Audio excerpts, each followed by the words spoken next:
Le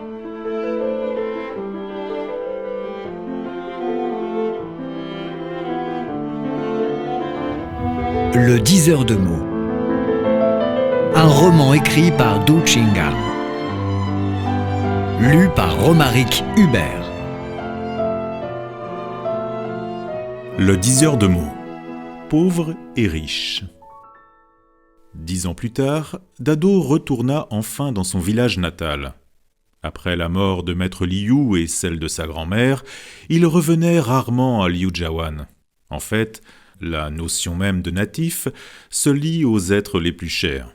Suite à leur disparition, la nostalgie s'atténue sensiblement. D'autant plus qu'entre-temps, Dado avait séjourné 4 ans à Paris comme professeur invité. La scène lui a proposé une autre vision de la terre natale.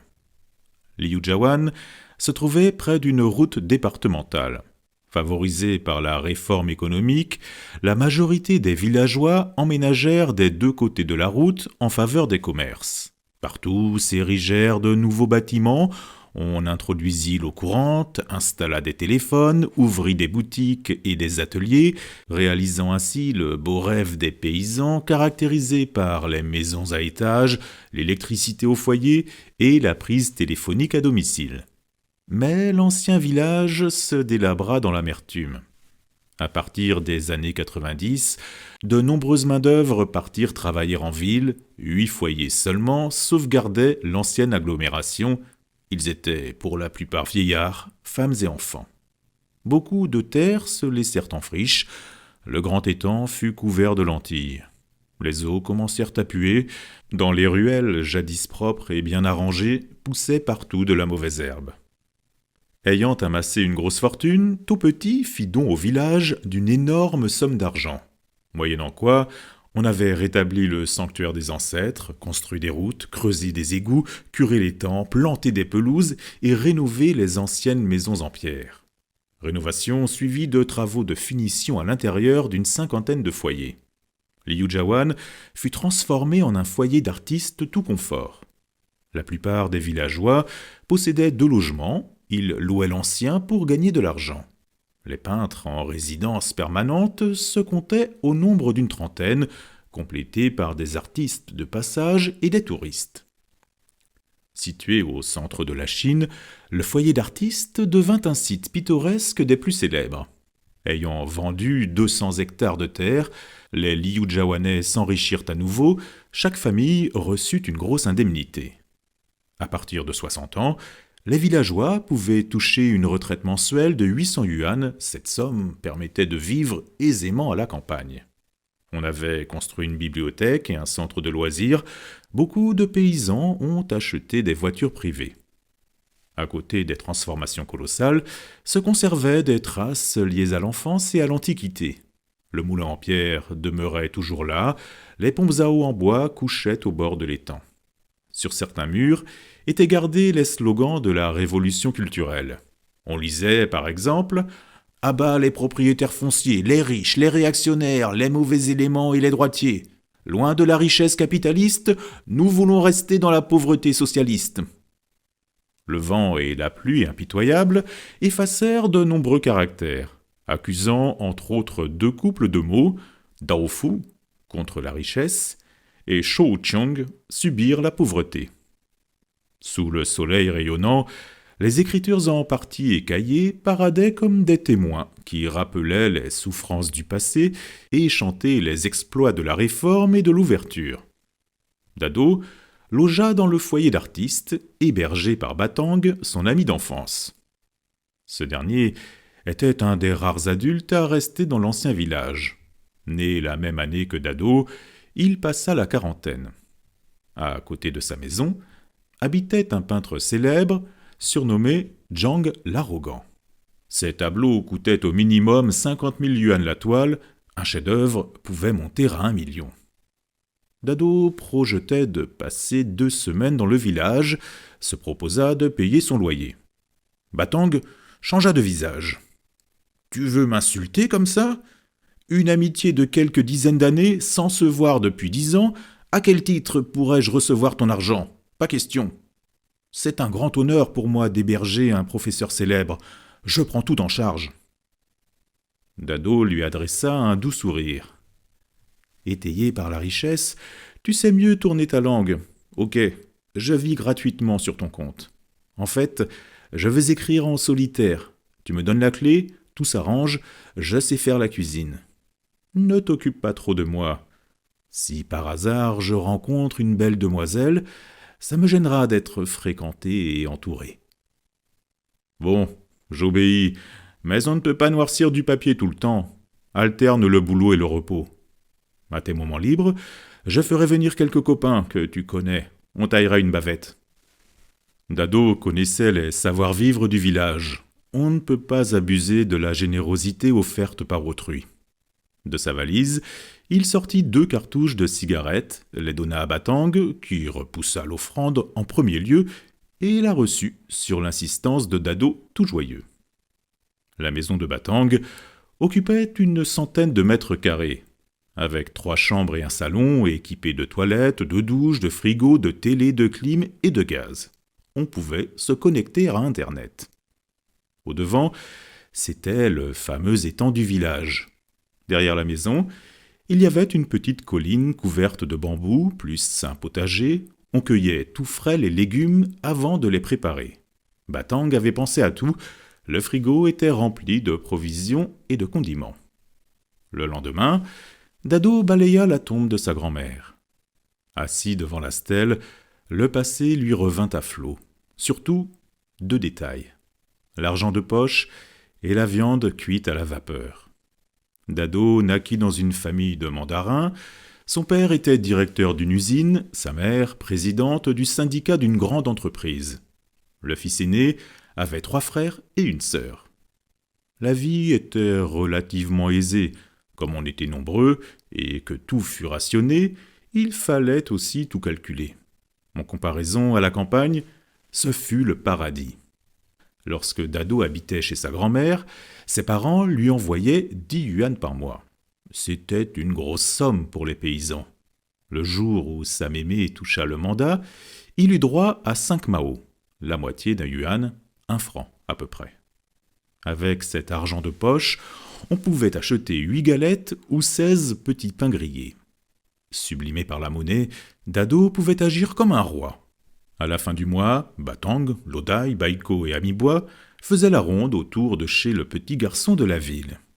Au moment où la grand-mère lui remit son argent de poche, les copains sautèrent de joie, jasaient comme des pies. On se précipita alors vers le faubourg de Chang'an en chantant. À l'arrivée, le roitelet courtisé acheta 3 pains grillés. Il en garda 1 pour lui seul et donna les 2 autres à partager à ses copains. Trônant sur une grosse pierre, il dirigea tout le monde. De retour chez lui, il y avait encore une fête du palais. À chaque mandat retiré, sa grand-mère achetait une livre de viande. Elle la hacha, la mit dans un bol mélangé avec 2 œufs, l'assaisonna, ajouta de l'eau et fit cuire l'ensemble à la vapeur. Ce fut le plat le plus délicieux que Dado ait connu de toute son enfance. Par la suite, Dado alla se recueillir devant le tombeau du maître Liu. 10 ans de séparation ranimèrent plus de souvenirs. Comme dans un rêve, valsaient en vivacité le puits, la tortue, le temple, les bambous et les textes à réciter. De cette expérience particulière, le disciple allait écrire un roman en français qui serait publié 2 ans après à Paris. Le lendemain soir, Batang revient suivi de Lodai et de Baiko, 3 amis d'enfance des plus familiers. Chaleureusement, on se donna accolade et changea des nouvelles. Batang avait fait infuser du thé. On commença les bavardages. « Je suis jaloux du citadin comme toi. Quand on a des sous, on peut aller partout. » Mais la campagne est plus en honneur actuellement. L'air y est pur, on mange bio, loin de la pression, pas de stress. Pour le moment, il est plus difficile d'obtenir le registre d'état civil à la campagne qu'en ville. Lodai intervint. Là-dessus, je suis d'accord. Il y a 5 ans, moi et Baiko, nous boulonnions sur un chantier en ville. Nous nous crevions du matin au soir. Après la nourriture et le gîte payé, il ne restait plus grand-chose, 1000 yuans par mois tout au plus. Lorsque Topetit a installé le foyer d'artiste, nous sommes rentrés. Baiko conduit un pousse-pousse électrique, il peut gagner jusqu'à 5000 par mois. Je tiens une boutique, de quoi nourrir toute ma famille. Le soir, on peut jouer tranquillement au mahjong. Avec les peintres richissimes, tout commerce est prospère. » Baïko reprit. « Parmi nous trois, je suis le plus pauvre.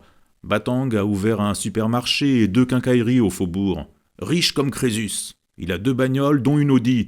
Lodai est une vraie tortue à chair ferme. Il cache tout sous sa carapace. » Le reproché répliqua. « Ta gueule, t'es plus fort que moi, j'ai 3 gosses. Le plus petit bûche encore au collège, ça coûte cher et... » « Pas de salade, mon pote, » intervint Batang. « Dado est un diseur de mots. Tu tartines un caractère, il te dira combien tu caches. »« Je veux bien. » Les fournitures de bureau étaient toutes prêtes sur la table basse. Lodai prit un stylo et griffonna un mot. Ce fut pin, au sens de pauvre. Baïko s'en moqua. « Pour un mot à deviner, tu joues encore le fauché. » Dado sourit à son tour. « Lodai, en fait, tu savais mieux camoufler que nous. Rappelle-toi, lors de la fête du printemps, nous allions toujours souhaiter la bonne année aux grandes personnes. On recevait quelques sous comme récompense. Notre Grisby était le plus souvent récupéré par nos parents sous prétexte que c'était légitime. Toi seul, tu réussissais à garder ton pécule par ruse ou par mensonge. Par courage aussi. Tu avais pris de sacrés déculottés. » Lodai se plaignit. « Tu viens de la ville, tes parents gagnaient un bon salaire, tu avais de l'argent de poche, tu ne connais pas notre situation. De toute l'année, c'était la seule occasion où l'on pouvait se procurer quelques sous, on y tenait énormément. » À suivre Lodai plaintif, on remonta aux années 60 du siècle dernier. Comme Dado, Lodai était aussi le petit-fils du maître Liu dans la lignée indirecte. Dans un village, le plus souvent, tout le monde est parent, de près ou de loin. Le 3e jour après le réveillon, Amibois, Dado, Lodai, Batang et Baïko allaient tous souhaiter la bonne année au maître. Comme cadeau, on lui apporta des nouilles ou des pâtes de riz gluant. Dès l'entrée, les gosses se prosternèrent devant le vieux lettré qui leur ordonna de se relever. Ensuite, il donna à chacun 2 yuans. Pour les enfants de la campagne, c'était une somme astronomique. Lodai ne fut pas avare. Ayant réussi à garder son argent, il alla inviter ses copains 1 mois après à goûter du pain grillé. Batang retira ses amis des lointains souvenirs. « Les jours passent. Revenons à nos moutons. C'est l'heure de dire le mot. » En souriant, Dado débuta sa lecture. « Lodai, tu cries trop fort la misère. Ton mot dit le contraire. À décomposer pin, pauvre, on obtient 2 éléments. Le premier, fun, signifie diviser, partager. Le deuxième, bei, est une coquille qui représente argent. Le mot que tu as prononcé sous-entend partager l'argent, et tu as partagé 2 fois. » Lodai, tout surpris, demanda. « Pourquoi 2 ?» Dado expliqua. « Le fun peut encore se subdiviser. On relève ba, qui signifie 8, et dao, qui signifie couteau. Dans l'ancien chinois, ba signifie couper ou diviser. On le divisait avec un couteau. Tu as donc connu 2 divisions, 2 partages. » Baïko questionna son copain. « Est-ce vrai ?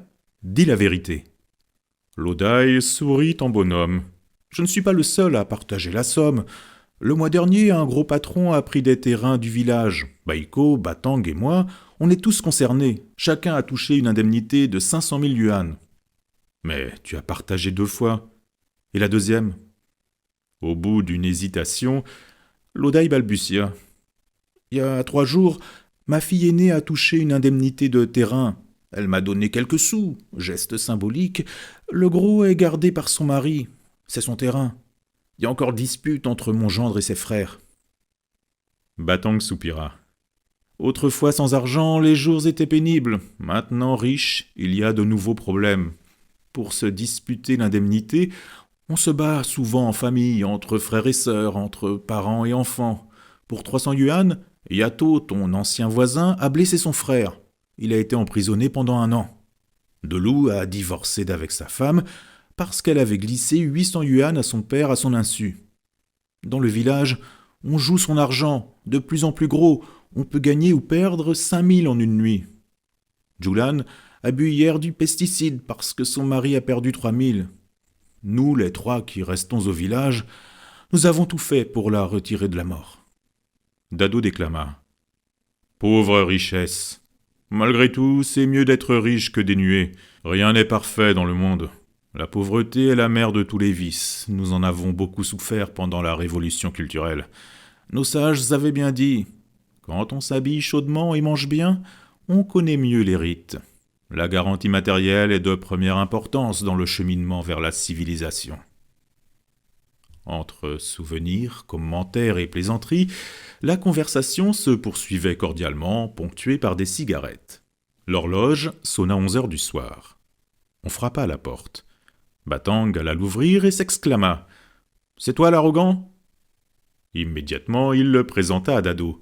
« Voici le fameux peintre qui habite à côté, nommé Zhang. » Tourné vers l'arrogant, il continua. « C'est Dado, professeur de français à l'université Jiangdu, un personnage hors du commun. » Le nouvel hôte portait une longue barbe, les cheveux lui tombaient jusqu'aux épaules, à l'allure d'un artiste bien prononcé.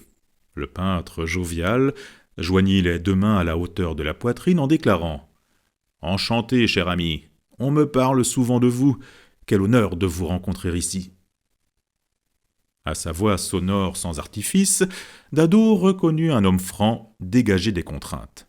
Il s'empressa de l'introduire dans le salon. Batang ouvrit le frigo, sortit une bouteille de bière, l'ouvrit et l'offrit à l'artiste, qui, assis en face de Dado, but à même la bouteille. Ayant remarqué le papier noirci de caractère, l'hôte curieux demanda « Qu'est-ce que vous foutez par là? C'est l'assiette magique ?» Batang expliqua. Dado nous a pratiqué une lecture voyante. Miracle! Il a dévoilé l'argent caché de l'eau d'ail. « Ah bon ?» s'écria Zhang, les yeux brillants de curiosité. « Dado, le grand frère, vous savez dire les mots? Pouvez-vous m'accorder une séance ?»« C'est un jeu, histoire de divertir. » Le grand maître est toujours modeste. Je crois, Batang, il ne ment pas. Sans se faire prier, l'arrogant prit le stylo, regardant ses amis de haut, gribouilla un fou, qui signifie riche, comme si personne n'était là. Dado fut contrarié, se disant « Tu peux bien agir en arrogance, mais il faut tenir compte des circonstances. » Au lieu de deviner le mot, il avertit l'arrogant. « Ce caractère tracé à la hâte est trop ardent, on doit le laisser refroidir. » Et il continua de bavarder avec ses copains, puis se dirigea ostensiblement vers les toilettes. À son retour, l'arrogant conscient lui tendit une cigarette et sollicita avec plus de respect. « Grand maître, veuillez dire un mot pour moi. » Dado sourit, ne joua plus l'indifférent, demanda à voix douce. « Dans quel sens voulez-vous que je lise votre mot ?» Zhang réfléchit 3 bonnes secondes avant de préciser. « Il y a 2 jours, j'ai conclu une grosse affaire. Je vous demanderai d'abord de quoi il s'agit, puis comment je dois l'exploiter. » Dado éclata de rire. Secondé par l'expression de ton visage rayonnant de fierté, le verbe exploiter a déjà trahi l'essentiel. Il livra la clé. « Vous venez d'acheter un vaste terrain. » Les sourcils levés, Zhang s'écria. « Vous êtes un maître !» Il devint alors plus curieux, arborant une expression plus solennelle. « Pourriez-vous m'éclairer en détail ? En voilà. Le fou que vous avez tracé porte la clé mienne. Je supprime le point et ajoute 2 traits verticaux à 2 côtés. On passe à 2 mots juxtaposés, Tongtian, qui signifie « rester avec les champs ». Magique! Moi, arrogant, je vous vénère. En fait, je viens d'acheter une colline à 5 kilomètres d'ici, 6 hectares. Je voudrais y construire une petite ferme avec un grand atelier de peinture. À votre avis, comment dois-je l'exploiter ? Là-dessus, vous me forcez. Moi, prof de littérature, je ne connais pas du tout l'art de l'exploitation foncière. Néanmoins, je peux vous transmettre quelques messages révélés par l'écriture. Il vous faut d'abord suivre le chemin officiel. Le fou débute par Mien. C'est le chapeau d'un mandarin. Zhang s'exclama. À la rencontre d'un vrai maître, je ne peux plus cacher mon secret. Heureusement, ici, on est entre amis. Ce matin, j'ai offert à une grosse huile un de mes tableaux. Batang connaît la valeur de ma peinture. On est obligé. Ce sont les coutumes du pays. Dado ajouta. En plus du haut mandarin, tu dois encore tenir compte de petits fonctionnaires. Fu est supporté à sa base par Chen, qui signifie champ. En chinois classique, ce mot désigne le petit fonctionnaire qui s'occupe des travaux agricoles. Tu as plus intérêt à entretenir une bonne relation avec la base. Zhang avait tout compris, acquiesça d'un signe de tête, ne dit plus rien, mais il paraissait plus sûr de sa future entreprise. Batang reprit la parole. Les peintres qui habitent au village sont tous talentueux et vachement riches. Beaucoup d'entre eux ont acheté des terrains. Ils sont très généreux avec les villageois, ne lésinent jamais sur le loyer. Ils donnent souvent plus que demandé. Ces talentueux ont de belles maîtresses, pour elles, ils dépensent largement. Ces générosités ont accéléré l'économie du village. De nos jours, Liu Jiawan est la bourgade la plus cossue à 100 lieues à la ronde. Dado poursuivit. Je reviens aux deux mots qu'on a traités. Pin et Fu concourent à éclairer deux notions de valeur essentielles de la Chine. On vient de le montrer. Pin, pauvre, est composé de Fun, divisé, séparé, et de Bei, argent, insinuant qu'on devient pauvre en divisant l'argent. Suivant cette idée motrice, nos aïeux aimaient à vivre à 4 générations sous le même toit.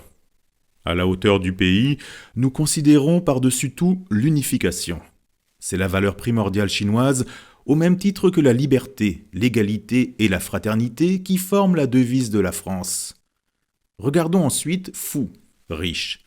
Ce caractère est supporté par Chen, terre, champ, révèle une loi pragmatique.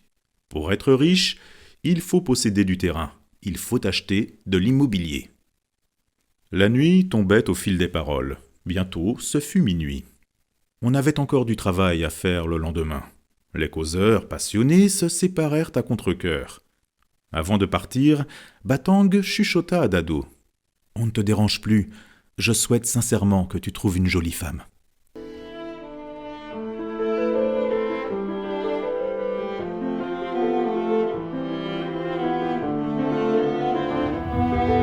Le 10 heures de mots. Un roman écrit par Du Chingal. Lu par Romaric Hubert.